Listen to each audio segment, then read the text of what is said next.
सदाशिवसमारम्भां शङ्कराचार्यमध्यमाम् अस्मदाचार्यपर्यन्तां वन्दे गुरुपरम्पराम्।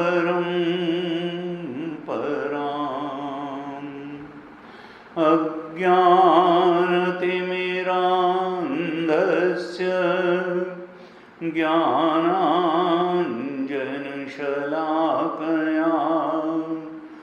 चक्षुरुन्मीलितं येन तस्मै श्री गुरवे नमः। तस्मै श्री गुरवे नमः। सच्चिदानन्दरूपाय विश्वोत्पत्त्यादिहेतवे तापत्रयविनाशाय श्रीकृष्णाय वयं नुमः। यं प्रव्रजन्तमनुपेतमपेतकृत्यं द्वैपायनो विरह कातर आजुहाव। पुत्रेति तन्मयतया तरवोऽभिनेदुः तं सर्वभूतहृदयं मुनिमानतोऽस्मि।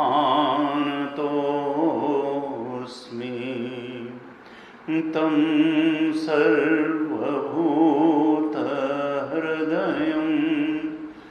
मुनिमानतोऽस्मि। नारायणं नमस्कृत्य नरं चैव नरोत्तमं देवीं सरस्वतीं व्यासं ततो जयमुदीरयेत्। कृष्णाय वासुदेवाय हरये परमात्मने प्रणतक्लेशनाशाय गोविन्दाय नमो नमः। प्रणतक्लेशनाशाय गोविन्दाय नमो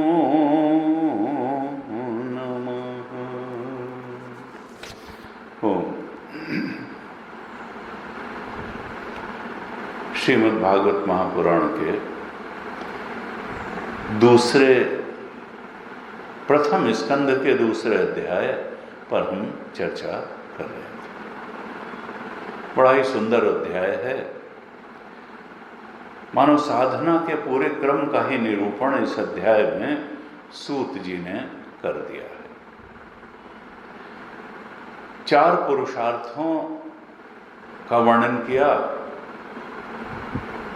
अर्थ की कितनी आवश्यकता है, मनुष्य को अर्थ अर्जन, धन अर्जन पर कितना ध्यान देना चाहिए, और मनुष्य जीवन में धन अर्जन की उपयोगिता क्या है, भोग की उपयोगिता क्या है और कितना भोग करना चाहिए, धर्म का स्वरूप क्या होना चाहिए, धर्म का उद्देश्य क्या होना चाहिए, और मोक्ष का स्वरूप क्या है, परमात्मा का स्वरूप क्या है, आत्मा का स्वरूप क्या है, भगवान का स्वरूप क्या है। इस पर सूत जी ने बड़े स्पष्ट रूप से शौनकादि ऋषियों को बताया और कहा, देखो परम पुरुषार्थ मोक्ष ही मनुष्य जीवन का लक्ष्य है। अगर कोई केवल 2 पुरुषार्थों तक ही जीवन की सार्थकता मानता है कि अर्थ कमा लें और भोगों को प्राप्त कर लें, तो उसने जीवन को समझा नहीं, उसने मनुष्य जीवन के महत्व को समझा नहीं। ये मनुष्य जीवन केवल धन कमाने और सांसारिक भोगों को प्राप्त करने के लिए ही नहीं मिला है। ये जो 2 उच्चतर पुरुषार्थ हैं, धर्म और मोक्ष, उनकी भी सिद्धि इस मनुष्य जीवन में होनी चाहिए, और अगर नहीं हुई तो फिर मनुष्य जीवन का बहुत सार्थक उपयोग हुआ नहीं। हम जीवन को पूरी तरह से समझ नहीं पाए अगर जीवन अर्थ और काम इन 2 पुरुषार्थों तक ही सिमट करके रह गया। और जब तक सत्संग नहीं होगा, जब तक सदशास्त्र का श्रद्धा पूर्ण ढंग से हम श्रवण नहीं करेंगे, कोई संत हमारे जीवन में नहीं आएगा, तब तक हमको धर्म और मोक्ष की बात समझ में ही नहीं आएगी। गुरु जी कहते थे कि बेचारे हैं वे लोग जिनके जीवन में एक भी संत के प्रति श्रद्धा ही नहीं बन पाती जीवन भर। बोले अरे बहुत देखे, ये सब जो है उधर भर है सो धर्म सिखावें, अपने पेट के धंधे के लिए ये लोग कपड़ा पहन के सन्यासी बने हुए हैं, का नारी मुई, और ऐसे लोग होते भी हैं। इसलिए, और हो सकता है ज्यादा संख्या में ये होते हों। नारी मुई घर संपत्ति नासी, मूड मुड़ाए भय सन्यासी, तुलसीदास जी ने भी लिख दिया। यानी हर समय ऐसे लोग होते रहे हैं जो वस्त्र को और अपने ज्ञान को दोहन करके अपने लाभ के लिए ही जीवन जीते हैं, समाज के कल्याण के लिए उनका जीवन नहीं होता है। और इसीलिए लोग भ्रमित हो जाते हैं और समझते हैं शास्त्र भी झूठा है और संत भी झूठे हैं। लेकिन पुण्य पुंज बिनु मिलहि न संता, और सत्संगति संसृति करंता। बिना पुण्य की कमाई के सच्चा संत मिलेगा भी नहीं। मुड़ मुड़ाए भय सन्यासी वाले ही मिलते रहेंगे। इसमें कमी ये नहीं है कि वो लोग भी हैं, कमी ये है कि हमने पुण्य का अर्जन शायद कम किया है। भगवान की कृपा हम पर हुई नहीं, इसलिए सच्चे संत से मिलन नहीं हुआ। बिनु हरि कृपा मिला ही नहीं संता। बिना भगवान की कृपा के सच्चा संत से मिलना नहीं होता।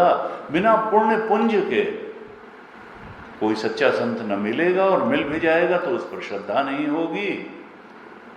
संत का जीवन में आ जाना ये तो कई कई जन्म के पुण्यों के परिपाक से ये होता है। ये 3 बातें तो दुर्लभ हैं। मनुष्यंतम मुमुक्षुत्व महापुरुष संशय। मनुष्य का जीवन मिल जाए और मनुष्यता मिल जाए, इंसान बने और इंसानियत भी मिल जाए। दूसरों के बारे में भी थोड़ा सोचें। अपने जीवन के बारे में भी थोड़ा गहन विचार हो, केवल अर्थ और भोग तक ही जीवन सीमित न रह जाए। और ये कब होगा? जब मोक्ष की कुछ इच्छा होगी, कुछ लगेगा कि संसार लगता तो बड़ा लुभावना है, लेकिन कुछ दे भी पाता है। यहाँ के तो हर सुख के पीछे कई सारे दुख भी लाइन लगा के खड़े रहते हैं। तो क्या कोई ऐसा सुख नहीं है जिसके पीछे कोई दुख न हो? और जब ऐसा परीक्षण होता है तभी फिर ये प्रकृति की व्यवस्था है कि कोई सच्चा संत, कोई श्रोत्र ब्रह्मनिष्ठ प्राप्त होता है और हमको मार्गदर्शन देता है। मनुष्यता मिल जाए, मनुष्य शरीर मिल जाए, उसमें ज्ञान की पिपासा इच्छा हो जाए, मोक्ष की इच्छा हो जाए और वो संत महापुरुष भी मिल जाए, तो बस जीवन कृतार्थ हो गया। और ऐसी ही बातों को यहाँ सूत जी ने बताया है शौनकादि ऋषियों को कि देखो, मनुष्य का लक्ष्य जो मोक्ष है वो तुम्हारा आत्मा ही है। तुम आत्मा को तो जानते हो, लेकिन आत्मा की महिमा को नहीं जानते, आत्मा के ब्रह्मत्व को नहीं जानते, आत्मा के सत्यत्व को नहीं जानते। तुम तो संसार को ही सत्य मान करके बैठे हुए हो, तुम तो संसार की उपलब्धियों को ही उपलब्ध मान के बैठे हुए हो। अरे आत्मा की उपलब्धि सच्ची उपलब्धि है, आत्मा का ज्ञान सच्चा ज्ञान है और आत्मा का आनंद ही सच्चा आनंद है। बाकी तो जैसे प्रतिबिंब के आनंद हैं, और प्रतिबिंब में कभी वो शार्पनेस नहीं हो सकती, कभी वो स्थायित्व नहीं हो सकता। प्रतिबिंब तो जैसे ही प्रतिबिंबन करने वाली सतह टूटेगी, प्रतिबिंब कहाँ चला जाएगा पता ही नहीं चलेगा। असली तो बिंब है। वो बिंब रूप आत्मा को पहचानो, उसके आनंद को पहचानो, उसके सत्यत्व को पहचानो, उसकी ज्ञान स्वरूपता को पहचानो, तो यही मोक्ष है। वो जो अद्वैत ज्ञान है, वदन्ति तत्त्वविदः तत्त्वं यज् ज्ञानमद्वयम् ब्रह्मेति परमात्मेति भगवान इति शब्दते। उसी अद्वैत ज्ञान को, उसी आत्मज्ञान को ब्रह्म भी कहा जाता है, परमात्मा भी कहा जाता है, और भगवान शब्द से भी उसी अद्वैत ज्ञान तत्व, आत्म तत्व को ही कहा जाता है। उसी को जानना मोक्ष है, उसी को जानना मनुष्य जीवन का परम पुरुषार्थ है, चरम पुरुषार्थ है। इस प्रकार से इस दूसरे अध्याय में सूत जी ने शौनकादि ऋषियों का मार्गदर्शन किया, और उसके बाद में 16वें से 21वें श्लोक तक फिर एक साधना का क्रम बताया कि देखो,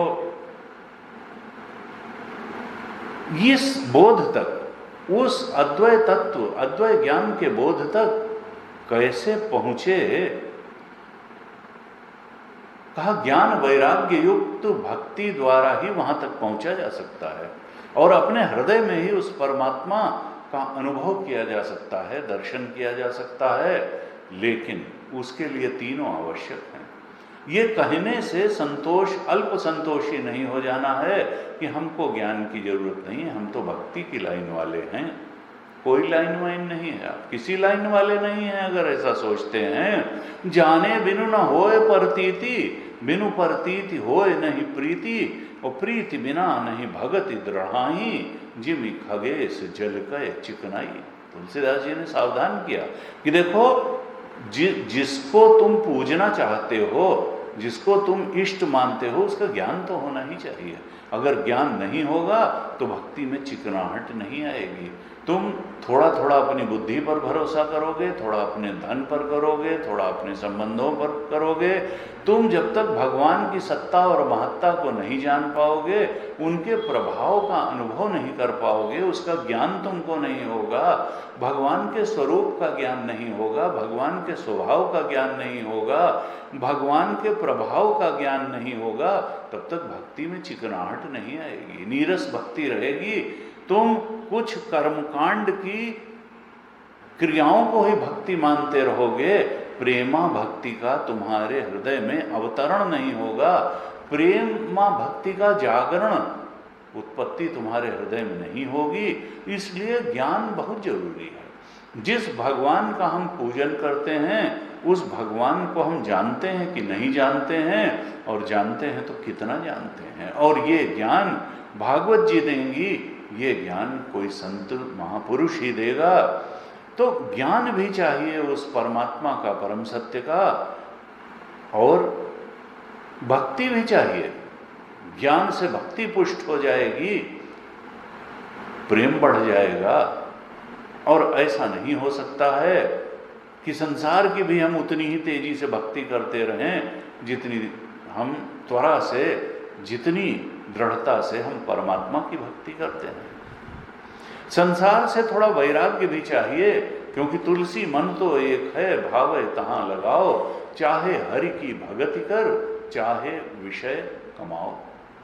हम चाहें तो विषयों से प्रेम करें, संसार के भोगों से प्रेम करें, और चाहें तो भगवान से, आत्मा से प्रेम करें। तो थोड़ा वैराग्य भी जीवन में होना ही चाहिए। बिना वैराग्य के आत्मज्ञान नहीं संभव है। बिनु गुरु होए कि ज्ञान, ज्ञान की होए विराग बिनु, चले कि जल बिनु नाव, कोटि जतन पच पच मरिय।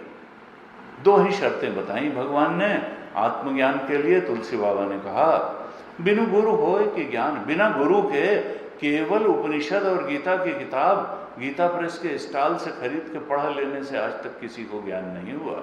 जब तक गुरुमुख से उस परमात्म तत्व का खोल खोल के निरूपण नहीं किया जाता है, तब तक ज्ञान नहीं होता है। गुरु बिनु होए न ज्ञान, और ज्ञान की होए विराग बिनु। ये भी नहीं हो सकता कि हम अपने दिनचर्या में, अपनी जीवनचर्या में कोई परिवर्तन न लाएं, सब कुछ पहले की ही तरह करते रहें, हम साधनानुसारी जीवन जीने को तैयार ही न हो, और ज्ञान हो भी जाए और ज्ञान पच भी जाए। ऐसा नहीं होता है। वैराग्य तो चाहिए हमको, अपनी जीवनचर्या में, दिनचर्या में थोड़ा परिवर्तन लाना पड़ेगा, और फिर वो परिवर्तन हमारी दृष्टि में भी उतर आएगा, और धीरे धीरे हमारी जो भ्रम दृष्टि थी, जो अज्ञान दृष्टि थी, वो ज्ञान दृष्टि बनती चली जाएगी। मानो शंकर जी का तीसरा ज्ञान नेत्र हमारा भी खुल जाएगा भगवान की कृपा से, और तब हमको संसार की भी असलियत दिखाई देगी, अपनी भी दिखाई देगी, और भगवान की भी असलियत हमारे सामने पूरी तरह से प्रकट होगी। तो कहा उस अद्वैत तत्व के बोध में प्रतिष्ठित होने के लिए ज्ञान वैराग्य युक्त भक्ति चाहिए। और इसके लिए क्या करना है? हमको ज़्यादा से ज़्यादा समय भगवान के बारे में श्रवण करना है। हम संसारी चर्चा में ही मशगूल रहते हैं, बहुत सारा समय देते हैं। कहा भगवत चर्चा सुनो और भगवान की चर्चा करो, और भगवान का चिंतन करो, और भगवान को ही सबसे बड़ा आदरणीय श्रेष्ठ मानो। श्रोतव्य कीर्तितव्यश्च ध्येय पूज्यश्च नित्यदा। सदा ही जब ऐसा करोगे, भगवान को जीवन के केंद्र में ले आओगे, तो निश्चित रूप से तुम उस मोक्ष रूपी, तत्वज्ञान रूपी परम सत्य के बोध में प्रतिष्ठित हो जाओगे। 16वें से 21वें श्लोक तक सूत जी शौनकादि ऋषियों को कहते हैं कि देखो, वैधि भक्ति से शुरू करते हुए प्रेमा भक्ति तक कैसे पहुंचो। अज्ञान से ज्ञान का निवारण, ज्ञान से अज्ञान का निवारण किस प्रकार से संभव है, क्रमशः उसका एक स्टेप वाइज नरेशन सूत जी कर रहे हैं। हमने 16वें श्लोक पे पिछली कक्षा में चर्चा की थी। कहा देखो, पुण्य तीर्थ निषेवणात्, तुमको ऐसे स्थान पर जाना चाहिए जो पुण्य तीर्थ हैं, अर्थात जहाँ संतों का निवास है। वहाँ जाकर के श्रद्धा पूर्वक जाओ, संत की सेवा करो। क्योंकि अगर अहंकार पूर्वक जाओगे, सेलेक्टिव लिसनर बन करके जाओगे, जजमेंटल हो करके जाओगे, तो कुछ मिलेगा नहीं। गीता जी में कहा तद्विद्धि प्रणिपातेन परिप्रश्नेन सेवया उपदेक्षन्ति ते ज्ञानम ज्ञानिनस्तत्वदर्शिनः। अगर तुम श्रद्धा पूर्वक जाओगे, प्रणाम करोगे, जिज्ञासा से प्रश्न करोगे, तभी वो उत्तर देंगे, नहीं तो वो नहीं देंगे, और दे भी दिया तो तुमको ग्रहण नहीं होगा। इसलिए पूरी तरह श्रद्धा से भर करके जाओ, सेवा भाव से जाओ, प्रश्न करो, विनय पूर्वक जाओ, और श्रवण की इच्छा लेकर के जाओ। भगवान के बारे में जो वो बताते हैं उसमें रुचि रख करके जाओ। 5 चीजें बताई थी 16वें श्लोक में। पुण्य तीर्थ निषेवणात् पहला, दूसरी महत् सेवया विप्राह, तीसरा शुश्रूषा, चौथा श्रद्धानस्य और 5वां वासुदेव कथा रुचि। भगवान की कथाओं में तुम्हारी रुचि होनी चाहिए। भगवान के स्वभाव में, भगवान के प्रभाव में और भगवान के स्वरूप में तुम्हारी रुचि होनी चाहिए। कथा का मतलब केवल ये नहीं है कि हमने जान लिया कि भाई कैसे भगवान कृष्ण का कंस की जेल में प्राकट्य हुआ, कैसे उनका कोठरी में जन्म हुआ जेल की, कैसे वसुदेव जी उनको लेकर के गए और किस तरह से पूतना आई उनका वध कर। ये सब तो ठीक है, ये भगवान का नाम रूप लीला गुण धाम सब भगवत स्वरूप हैं। लेकिन वास्तव में हमको जो भगवान का प्रभाव है उसको जानना चाहिए, भगवान के स्वरूप को जानना चाहिए और भगवान के स्वभाव को भी जानना चाहिए। अगर हम इन तीनों बातों को जानते हैं तब तो मानो हमारी भगवान की कथा में रुचि है। और केवल अगर हम किस्सों में ही पड़े रहेंगे, हम उस तत्व भगवत तत्व के बोध की जरा भी जिज्ञासा हमको नहीं होगी और हम अपने को बहुत बड़ा भक्त मान करके अल्प संतोषी हो जाएंगे, तो फिर बात बनने वाले नहीं है। जो चतुर्थ और चरम मोक्ष पुरुषार्थ है उससे हम दूर ही रहेंगे। तो हमको भगवान की कथा में रुचि का मतलब है भगवान के प्रभाव को जानने में रुचि होनी चाहिए, भगवान के स्वभाव को जानने में रुचि होनी चाहिए और भगवान के स्वरूप को जानने में भी रुचि होनी चाहिए। और ये तीनों बातें शास्त्र ही बताता है। ये माता की भेंटों में ये बात नहीं होगी और भजनों में भी ये बात नहीं होगी। ये तो शास्त्र के शुद्ध अर्थ को जब तक हम नहीं समझेंगे गुरुमुख से, तब तक ये तीनों बातें समझ में आएंगी नहीं। नहीं तो भजन में तो खाली यही होगा कि ताले तड़ाक खुल गए, सारे सिपाही सो गए और होना था जो कुछ हो गया काली अंधेरी रात में। और इसी तरीके के भजन गा गा करके हम अल्प संतोषी हो करके अपने को पूर्ण ज्ञानी और भगवत समर्पित मानेंगे और सत्य से हम वंचित रह जाएंगे। इसलिए हमको देखना ही है कि गीता भगवान के प्रभाव स्वरूप और स्वभाव के बारे में क्या बताती है, भागवत जी क्या बताते हैं और उपनिषद क्या बताते हैं। भगवान के स्वभाव को जानने से हमको बड़ी शांति मिलती है और हमारा बड़ा आत्मविश्वास बढ़ जाता है। क्योंकि संसार के सारे सहारे हिलने वाले हैं, धन कहीं कहीं जाके बेकार हो जाता है। ये होता है कि अब धन का संबंध भी रखे रह जाते हैं, काम नहीं आते हैं। हम बड़ा बलवान मानते हैं, शरीर धोखा दे देता है, बिना पकड़ करके सहारे के चलना ही नहीं हो पाता है। तो संसार के में जो सहारे हैं, हम बलवान मानते हैं, विद्वान मानते हैं, धनवान मानते हैं, संबंधवान मानते हैं, ये सब सहारे बेकार हो जाते हैं। सबसे बड़ा सहारा तो परमात्मा है जिसने कभी साथी ही नहीं छोड़ा। और जब उसके स्वभाव के बारे में हम जानते हैं तो हम निश्चिंत हो जाते हैं, हमारा आत्मबल बढ़ जाता है, एक निश्चिंतता जीवन में आती है। जब तक भगवान को नहीं जाना और भगवान हमारे नित्य सहारे हैं ये नहीं जाना, तो उसके बिना व्यक्ति के जीवन में निश्चिंतता नहीं आती है। संसार का कोई सहारा भी इतना सक्षम नहीं है कि हमारे जीवन को निश्चिंत बना दे। भगवान का स्वभाव क्या है कि भगवान कहते हैं, सन्मुख होए जीव मोहि जमहि, कोटि जन्म अघ नासहि तबहि। जब ये जीव मेरी तरफ मुड़ता है, अर्थात मुझे जानने के लिए, मुझे पहचानने के लिए ये कुछ प्रयास करता है, प्रयत्न करता है, सद्गुरु की शरण पकड़ता है, तो मैं करोड़ों जन्मों के इसके पापों को तत्काल नाश कर देता हूँ। कोटि जन्म अघ नासहि तबहि।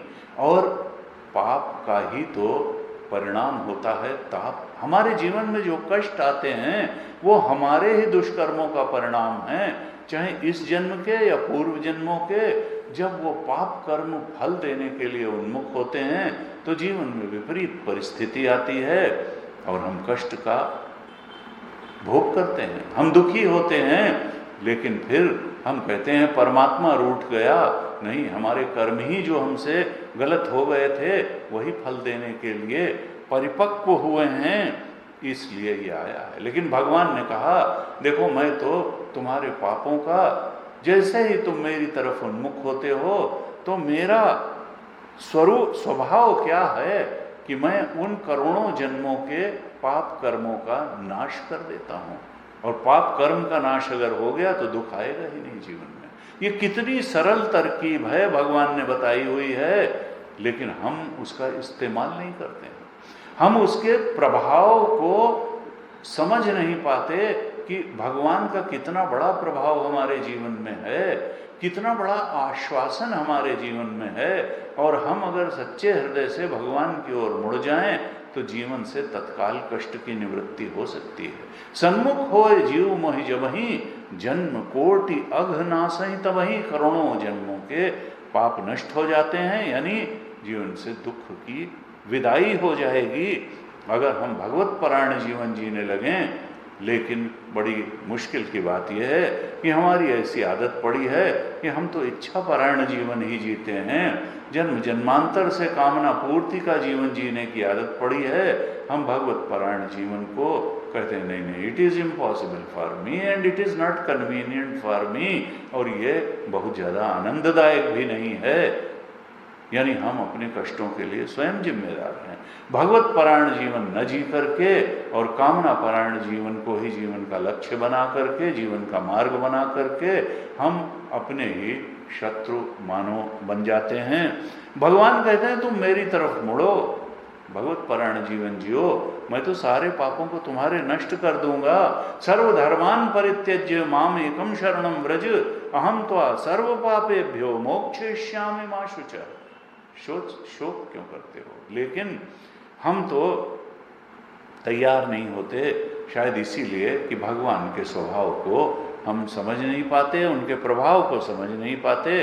भगवान की बातों में आश्वासन नहीं है। गीता में कृष्ण ने यही आश्वासन दिया। रामचरित में मानस में जो चौपाई हमने पढ़ी, राम जी स्वयं विभीषण को अपने मुख से ही ये आश्वासन देते हैं। और यहाँ भागवत जी में भगवान ने कहा कि अहम भक्त पराधीन, भक्त मेरे पराधीन नहीं है, सारी सृष्टि मेरे अधीन है, लेकिन मैं तो अपने भक्तों के अधीन हूं। अहम भक्त पराधीन न मे भक्त प्रणश्यति। गीता में भगवान ने कहा मेरे भक्त का कभी नाश नहीं होता है। तो इस प्रकार से भगवान बार बार अपना स्वभाव बताते हैं। भगवान का प्रभाव कैसा है हमको बिल्कुल स्पष्ट होना चाहिए कि भगवान ही प्रभावशाली हैं, और सब लोग तो भगवान की सत्ता से थोड़ी थोड़ी सत्ता पा करके ही सत्तावान हैं, और उनको लगता है कि मेरा यश जने कितना है। वास्तव में यश तो सारा भगवान का ही है। उनकी कृपा से थोड़ा बहुत जिसको यश मिल जाता है, बस वो अपने को समझता है कि मैं बहुत कुछ हो गया। एक संत थे, कहते थे जिसको मिल गई गांठ हल्दी की वही अपने को समझ बैठा पंसारी। इस संसार का यही हाल है। थोड़ी सी समृद्धि से व्यक्ति अपने को समृद्धवान समझ लेता है। अरे ये सारी सृष्टि का मालिक परमात्मा है। छोटे छोटे लोगों की चापलूसी क्यों करते हो? परमात्मा का ही है। और जब तुम अपना समझते हो तब भी वो तुम्हारा नहीं होता, तब भी वो सब है परमात्मा का ही। तुम थोड़े दिन के लिए उसको मैं कर रहे हो, 70, 80, 90 साल, उसके बाद भी किसका होगा कुछ नहीं मालूम। सारी धरती उसकी है, सारी सृष्टि उसकी है।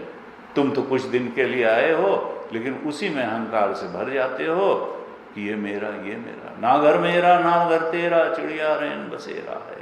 ऐसे संतों ने अपने उद्गार व्यक्त किए।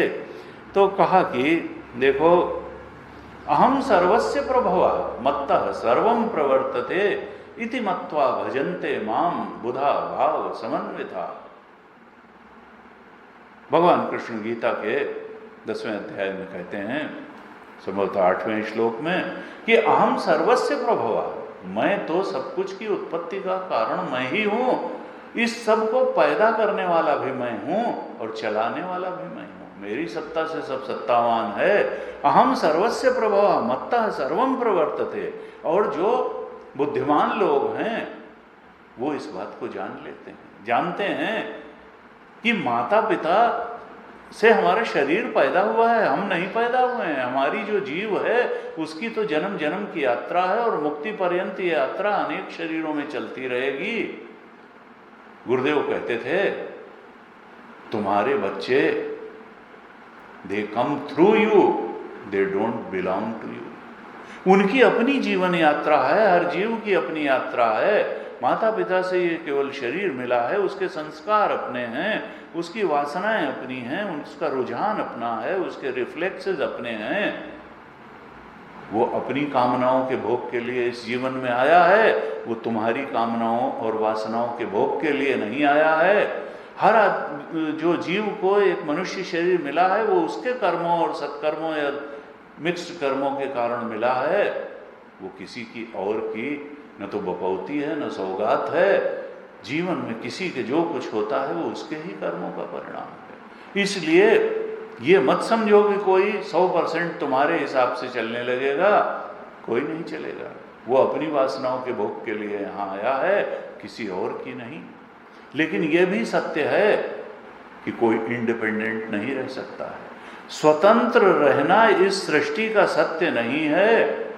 हर व्यक्ति को दूसरे की सहायता लेनी पड़ती है। इसलिए कोई अहंकार में आकर के कहता है मैं तो स्वतंत्र हूं, कोई स्वतंत्र नहीं है। गुरुजी कहते थे कि ज्यादा से ज्यादा क्या हो सकता है कि हम इंटरडिपेंडेंट रहें। हम किसी की सहायता करेंगे, कोई हमारी सहायता करेगा। हम किसी पर निर्भर होंगे, कोई हमारे ऊपर निर्भर होगा। और अगर हम अपना कर्तव्य ठीक से करेंगे, जो हमारे ऊपर निर्भर हैं उनकी हम ठीक प्रकार से सहायता करेंगे, सहयोग करेंगे, तो हमको भी सहायता और सहयोग देने वालों की कमी नहीं होगी। इस सृष्टि का जो सबसे अच्छा व्यवहार का नियम है वह है इंटरडिपेंडेंस। और उसमें क्या है कि हम अगर अपने कर्तव्य को, जो हमसे जुड़े हुए लोग हैं उनके प्रति, वो चाहे परिवार के लोग हों चाहे समाज हो, हम अगर ठीक प्रकार से उनके प्रति अपने कर्तव्य का निर्वाह करेंगे तो हमें भी किसी प्रकार की कोई अड़चन नहीं आएगी, कमी नहीं होगी। लेकिन अगर हम अपने कर्तव्य को ठीक ढंग से पूरा नहीं करेंगे तो फिर हमें भी सहयोगी लोग मिलेंगे नहीं। जो दूसरों का सहयोग करता है उसके पास सहयोग करने वालों की कमी नहीं होती, लेकिन जो अपना कर्तव्य पूरा नहीं करता उसके प्रति भी लोग कर्तव्य पूरा नहीं करते हैं। अब हमारा कर्तव्य क्या है? तो गुरुजी कहते थे कि देखो, कई बार लोग समझ नहीं पाते हैं कि हमारा कर्तव्य क्या है। तो कहा कि जो दूसरों का तुम्हारे ऊपर अधिकार है वही तुम्हारा दूसरों के प्रति कर्तव्य है। एक पत्नी जो है उसका पति के ऊपर क्या अधिकार है? भोजन देगा, वस्त्र देगा, संतान देगा, घर देगा। तो हमको उसका जो अधिकार हमारे ऊपर है उसको पूरा करना है। और पत्नी के ऊपर पति का, दुनिया तो थपेड़े मारती है, घर जाए तो कम से कम उसको पत्नी आदर से स्वागत तो करे।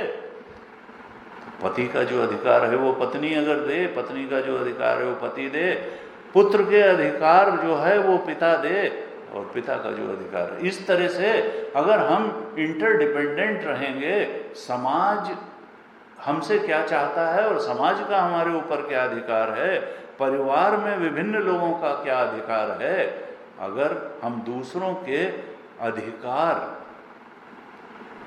को अपना कर्तव्य मान करके उनके अधिकारों के अनुसार उनके प्रति कर्तव्यशील रहेंगे तो फिर हमको भी कोई परेशानी नहीं होगी।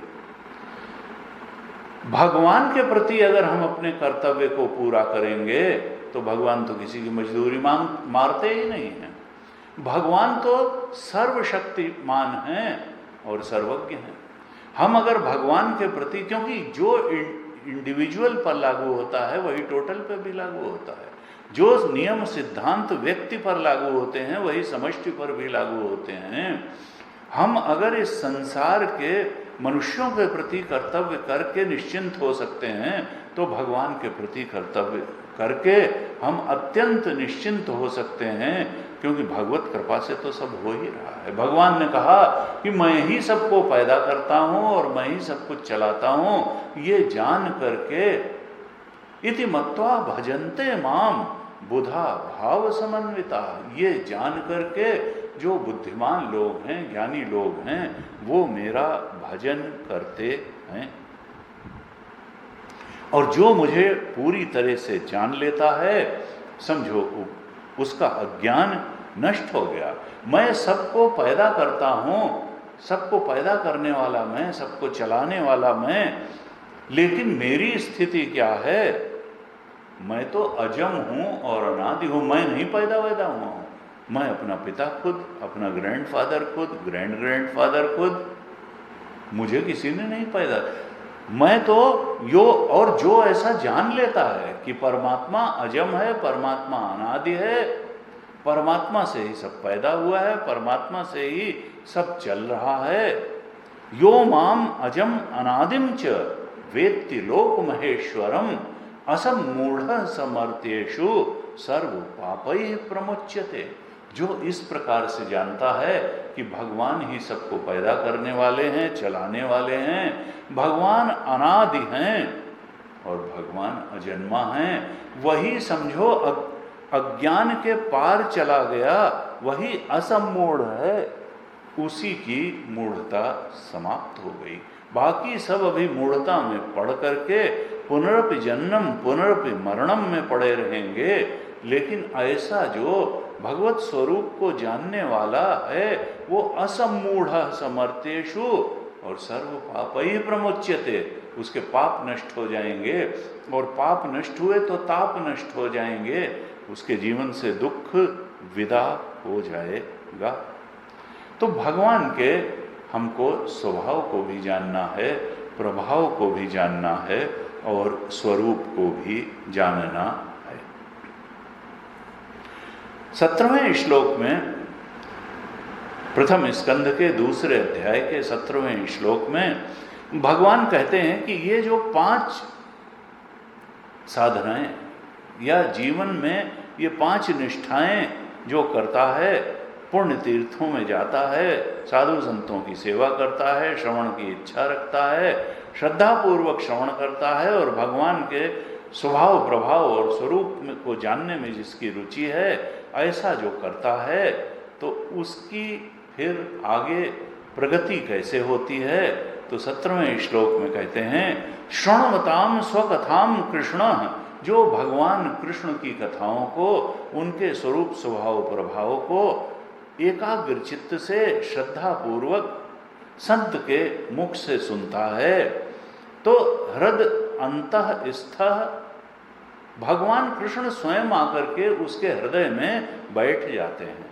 हृद अंतःस्थः आकर के उसके हृदय में बैठ जाते हैं। लेकिन पुण्य श्रवण कीर्तना, शृण्वताम स्वकथाम कृष्ण, पुण्य श्रवण कीर्तना, जो भगवान की कथाओं को सुनता है। अर्थात देखिए, कथा का अर्थ, कथा का यहाँ बहुत ब्रॉडर एस्पेक्ट में अर्थ लेना है। अर्थात आत्म तत्व का चिंतन करता है, अर्थात ब्रह्म तत्व का चिंतन करता है, उसके हृदय में भगवान बैठ जाते हैं। का मतलब क्या है कि वो आत्मा प्रकाशित हो जाता है। अब वो जीवात्मा न रह करके ब्रह्मात्मा हो जाता है, वो ब्रह्म स्वरूप उसका उसके हृदय में प्रकाशित हो जाता है। धीरे धीरे ब्रह्मानंद, आत्मानंद का रस उसको आने लगता है, उसका ज्ञान आ जाता है, उसका रस आ जाता है। और वो जब आता है तब क्या होता है कि अभद्राणि विधनोति, वो परमात्मा रस आकर के जितने अभद्राणि यानी गंदगी बैठी हुई है वो नष्ट कर देते हैं। परमात्मा कृष्ण हृदय में आकर के जो अभद्र है, यानी जो जो साधना विरोधी है, अर्थात जो जो रजोगुण और तमोगुण रूपी जो मल है, विक्षेप है, जिसकी वजह से सतोगुण प्रकट नहीं हो पा रहा था, ऐसे उस रजोगुण तमोगुण रूपी मल का नाश कर देते हैं। कथा से आकर के हृदय में बैठे हुए कृष्ण परमात्मा हृदय की जितनी तमोगुण रजोगुण रूप गंदगी है, मल है, विक्षेप है, उसको हटा देते हैं और चित्त पूरी तरह से सात्विक बन जाता है, निर्मल और पवित्र बन जाता है। ऐसे पवित्र करने वाले जो भगवान हैं, सुहृद सताम, वो संतों के तो बहुत बड़े सुहृद हैं, सहायक हैं। अर्थात जब भक्त भक्ति करता है तो बदले में भगवान तो सब कुछ दे देते हैं, हम भक्त पराधीना। और जब ऐसा हो जाता है, भगवान का चिंतन करते करते, आत्मा ब्रह्म तत्व का चिंतन करते करते, जो चित्त का मल है, विक्षेप है, वो समाप्त हो जाता है, चित्त निर्मल सात्विक हो जाता है। तब क्या होता है कि भगवान का स्वरूप स्पष्ट होने लगता है, क्योंकि भगवान पुण्य श्रवण की इतना, और ये सुनाने वाले के हृदय में भी होता है और सुनने के वाले के हृदय में भी होता है। जो भगवान का कीर्तन करता है, अर्थात सुनाता है भगवान के बारे में, उसका हृदय भी निर्मल हो जाता है, और जो भगवान के बारे में श्रवण करता है उसका हृदय भी पवित्र हो जाता है। 18वें श्लोक में बताते हैं कि नष्ट प्रायेषु अभद्रेषु नित्यम भागवत सेवया भगवती उत्तम श्लोके भक्ति भवति नैष्ठिकीम। जब नष्ट प्रायेषु अभद्रेषु, जब हृदय का ये तमोगुण और रजोगुण रूप मल करीब करीब समाप्त हो जाता है, नष्ट प्राय हो जाता है, यानी 90-95% समाप्त हो जाता है। कैसे हो जाता है? नित्यम भागवत सेवया, जब इस भागवत महापुराण का हम निरंतर श्रवण करते हैं, भगवान की निरंतर भक्ति करते हैं, भागवत कथा का निरंतर श्रवण करते हैं, तो उससे हृदय का जो मल और विक्षेप है, जो अभद्रता है, जो मल भरा हुआ है, गंदगी है, उससे वो साफ हो जाती है। तब क्या होता है कि भक्ति भवति नैष्ठिकीम, तब भगवान में नैष्ठिकी भक्ति प्राप्त हो जाती है, निष्ठा युक्त भक्ति हो जाती है भगवान के चरणों में। अर्थात मन अब स्वतः और स्वभावतः भगवत रमण में समर्थ हो जाता है। स्वतः वो भगवदोन्मुखी होकर के विचार बहने लगते हैं, क्योंकि भगवत रस उसमें प्राप्त होने लगता है। ऐसा होने पर भक्तिर्भवति नैष्ठिकीम, स्वभाव रूप से भक्ति दृढ़ हो जाती है। ऐसे निर्मल हृदय भक्त के में भक्ति हृदय में नाचने लगती है। कहा फिर क्या होता है? 19वें श्लोक में कहा तदा रजः तमो भावाः काम लोभादयः च ये चेत एतैः अनाविद्धम स्थितम सत्वे प्रसीदति। तब क्या होता है? जब भक्ति नैष्ठिकी भक्ति हो जाती है, ऐसे भक्त के हृदय में निष्ठापूर्ण भक्ति हो जाती है, तब रजोगुण और तमोगुण से उत्पन्न होने वाले जो काम और लोभ आदि हैं वो नष्ट हो जाते हैं, उनसे अनाविद्ध हो जाता है। चेतः एतैः अनाविद्धम। संसार में तो हर प्रकार के लोग रहेंगे, हर प्रकार की बातें रहेंगी, लेकिन उस भक्त का चित्त इन काम और लोभ आदि की वृत्तियों से अनाविद्ध हो जाता है, अप्रभावित रहता है, बंधता नहीं है, अनाविद्ध हो जाता है, वो अप्रभावित रहता है। उसकी दृष्टि में भगवान की भक्ति सर्वोपरि हो जाती है। चित्त इन रज और तम से उत्पन्न काम और लोभादि वृत्तियों से अछूता रहता है, अप्रभावित रहता है। और कहाँ स्थित होता है? कहा स्थितम सत्वे प्रसीदति, वो सतो गुण के प्रसाद से संपन्न हो जाता है। सत्व गुण में ही स्थित होकर के चित्त निर्मल हो जाता है। ऐसे 19वें श्लोक में बताया। और फिर इसका सदपरिणाम फल क्या होता है? तो 20वें श्लोक में कहा, एवं प्रसन्न मनसः भगवत भक्ति योगतः भगवत तत्व विज्ञानम मुक्त संगस्य जायते। जब ऐसी नैष्ठिकी भक्ति हो जाती है, हृदय निर्मल हो जाता है, तब भगवत भक्ति योगता, भगवान की भक्ति योग जो ऐसे भक्त को मिल जाता है, तो वो मुक्त संगत से, संसार की आसक्तियों से मुक्त हो जाता है। और प्रसन्न मनसा, उसका चित्त अत्यंत निर्मल पवित्र सात्विक हो जाता है। और ऐसे भगवान की भक्ति योग से संपन्न, संसार की आसक्ति से मुक्त निर्मल चित्त वाले के ऊपर भगवत कृपा कैसी होती है कि भगवत तत्व विज्ञानम जायते, उसके हृदय में भगवत तत्व का विज्ञान हो जाता है। वो तत्व से जान लेता है कि सत्य क्या है। ब्रह्म तत्व, आत्म तत्व प्रकट हो जाता है। ऐसे उस भक्त को, ऐसे उस भगवान के चरणानुरागी को भगवत तत्व का विज्ञान हो जाता है। और यही तो मोक्ष है, यानी चरम पुरुषार्थ मोक्ष की उसको प्राप्ति हो जाती है, भगवत तत्व का विज्ञान हो जाता है। ये सीढ़ियां बताई 16, 17, 18, 19 और 20 श्लोक में। और फिर फलश्रुति बताते हैं कि ये हुआ कैसे। तो 21वें श्लोक में बताते हैं कि ये बड़ा प्रसिद्ध श्लोक है, मुंडक उपनिषद में भी आता है। केवल इसका जो अंतिम 2 अक्षर हैं वही अंतर है। कहा, भिद्यते हृदय ग्रंथि छिद्यन्ते सर्व संशया क्षीयन्ते चास्य कर्माणि दृष्ट एव आत्मनि ईश्वरे। मुंडक उपनिषद में है, तस्मिन् दृष्टे परावरे। यहाँ कहा दृष्ट एव आत्मनि ईश्वरे। ऐसा जब भगवत तत्व का विज्ञान हो जाता है, अर्थात अपनी आत्मा में ही उस ईश्वर परमात्मा का साक्षात्कार जब कर लेता है ऐसा भक्त, अनन्य भक्त, तो भिद्यते हृदय ग्रंथि, ये जो अविद्या की ग्रंथि थी, गांठ थी, उसका छेदन हो जाता है, वो नष्ट हो जाती है। और छिद्यन्ते सर्व संशया, जो संशय थे कि संसार का सत्य क्या है, हमारा सत्य क्या है, भगवान का सत्य क्या है, सारे संशय समाप्त हो जाते हैं।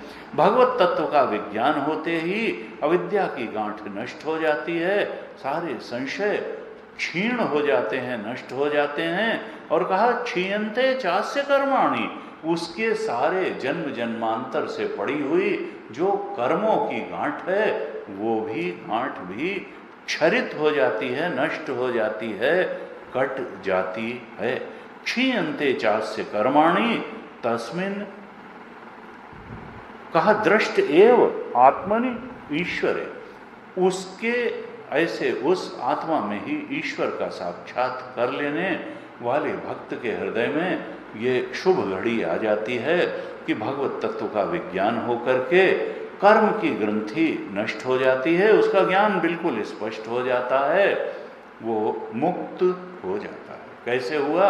इन सब बातों से हुआ, गुरु के उपदेश से हुआ, श्रवण से हुआ, भक्ति से हुआ, चित्त सात्विक बनने से हुआ, संसार की आसक्ति जाने से हुआ, भगवान में अनुरक्ति होने से हुआ, श्रवण से हुआ, कीर्तन से हुआ, भगवान का ध्यान चिंतन करने से हुआ, पूजन करने से हुआ, और सबसे बढ़कर ज्ञान वैराग्य युक्त भक्ति से हुआ। और ये सब कैसे हुआ?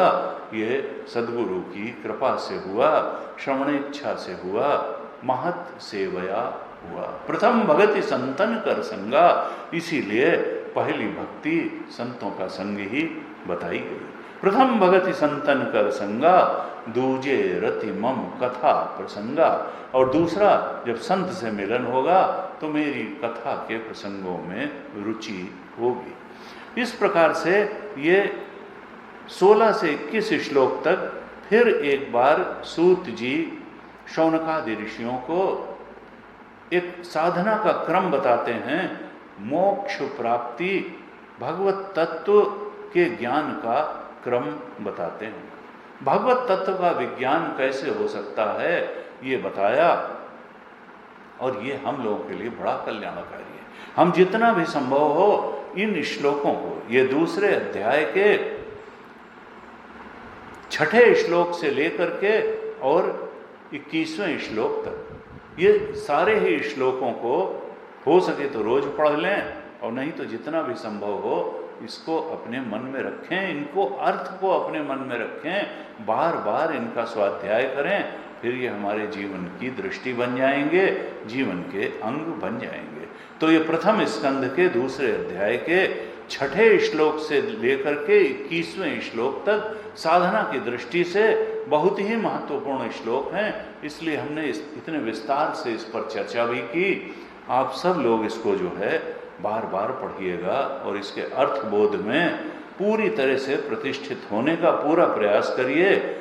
साधना को वेग प्राप्त होगा और दृष्टि स्पष्ट होगी, निश्चित रूप से भगवान की कृपा भी प्राप्ति ही होगी। इस प्रकार से ये 21वें श्लोक तक सूत जी ने शौनकादि ऋषियों से चर्चा की, और फिर 22वें श्लोक में बताते हैं कि ये बड़ा जो है, अतः वै कवया नित्यम भक्तिम परमया मुदा वासुदेवे भगवती कुर्वन्ति आत्म प्रसादिनी। ये सब जान करके 6ठे श्लोक से 21वें श्लोक तक कही गई बातों को जान करके जो भक्त लोग हैं वो बहुत ही प्रसन्नता पूर्वक परमया मुदा भक्तिम नित्यम कवया कुर्वन्ति, नित्य भगवान की भक्ति करते हैं, बहुत प्रसन्नता पूर्वक हमेशा ही भगवान वासुदेव की भक्ति करते हैं।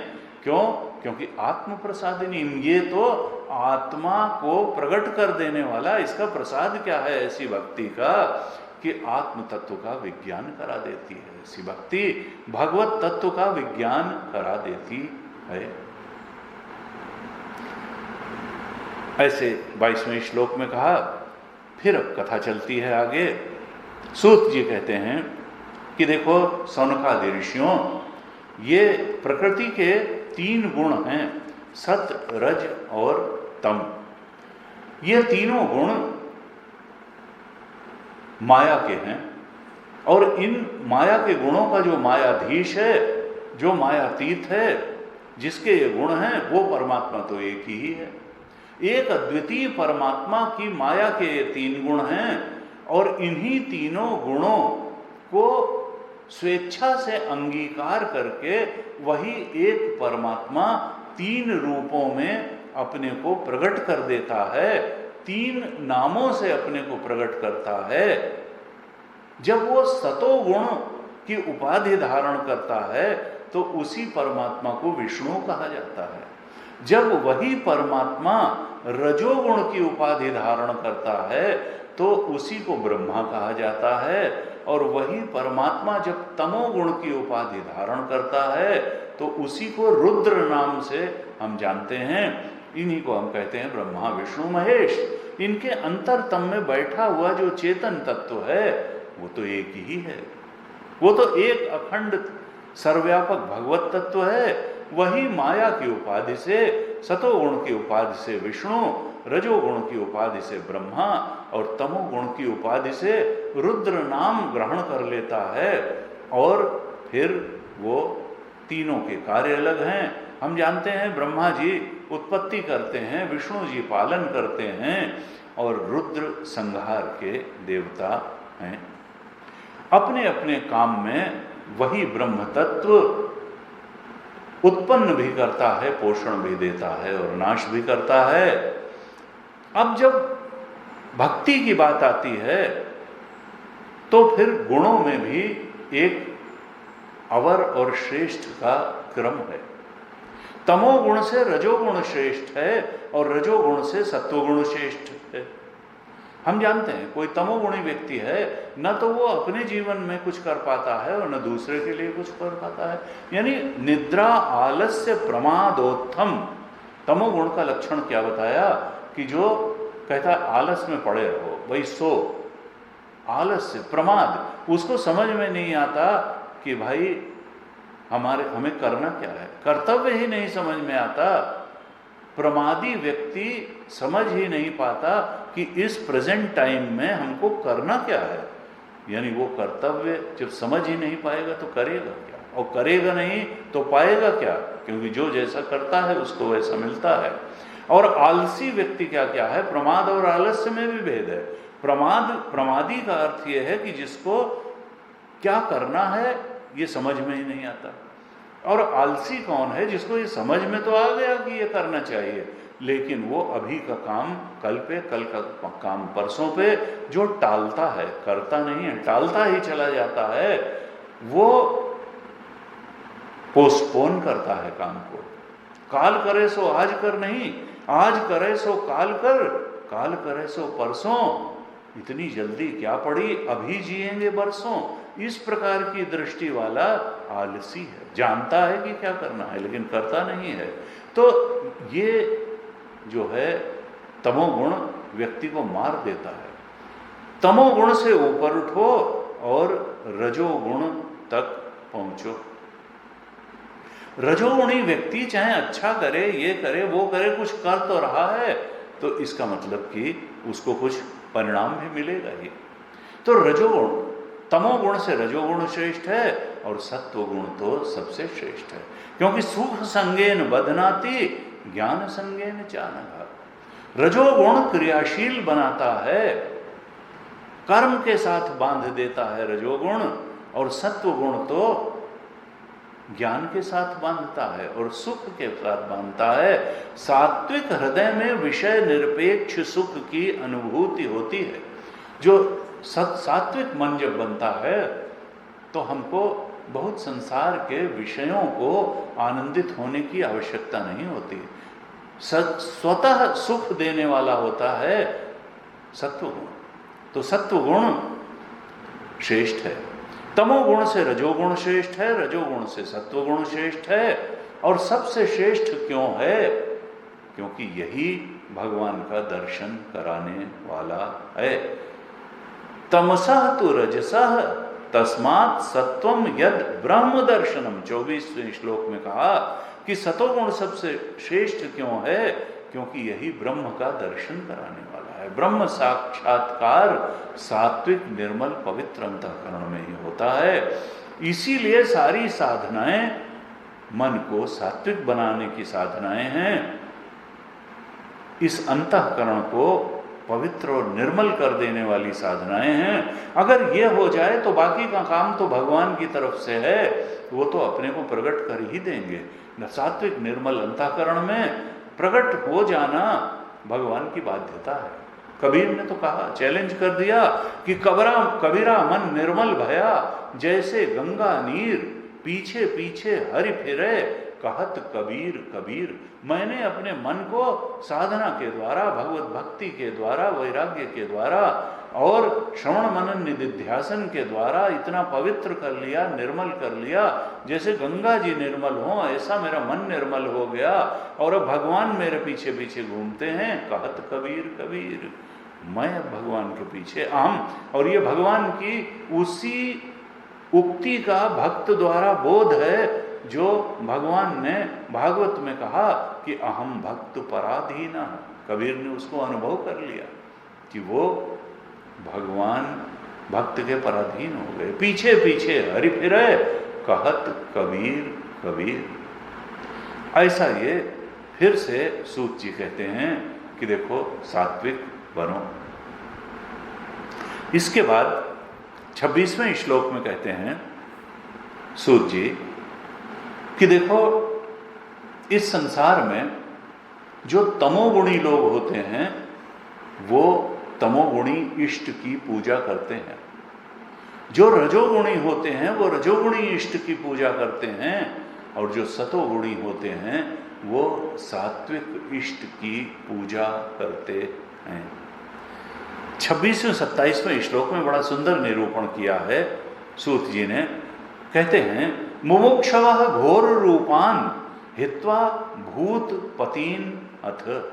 नारायण कलाह शांता भजंती ही अनुसूयवः, कि जो मोक्ष की इच्छा रखने वाले, जो ब्रह्म तत्व के बोध के लिए लालायित हैं, मुमुक्षु हैं, वो तो भगवान श्री हरि नारायण की ही पूजा करते हैं, या नारायण की कलाओं से, उनके अंश से उत्पन्न शांत स्वरूप जो उनके अवतार हैं, कृष्ण भगवान हैं, राम जी हैं, ऐसे उन भगवान के कलावतारों की पूजा करते हैं।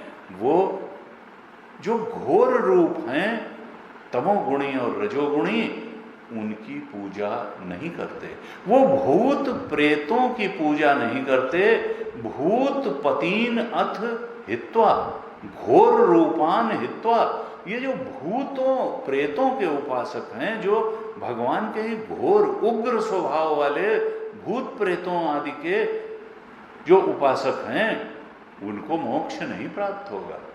फिर उनकी पूजा क्यों करते हैं? वो नारायण और उनके कलावतारों की पूजा क्यों करते हैं? और कहा अनुसूयवः, ऐसे जो भगवान के भक्त हैं, वो किसी के गुणों में दोष नहीं देखते हैं, वो अनुसूयवः हैं। भूत प्रेतों की लोग पूजा क्यों करते हैं? कहा 27वें श्लोक में कहा इसलिए करते हैं कि रजः तमः प्रकृतया समशीला भजन्ति वै, क्योंकि उनकी अपनी प्रकृति रजोगुणी या तमोगुणी है, इसलिए वो रजोगुणी और तमोगुणी इष्टों की ही पूजा करते हैं। वो रजोगुणी और तमोगुणी इष्ट कौन हैं?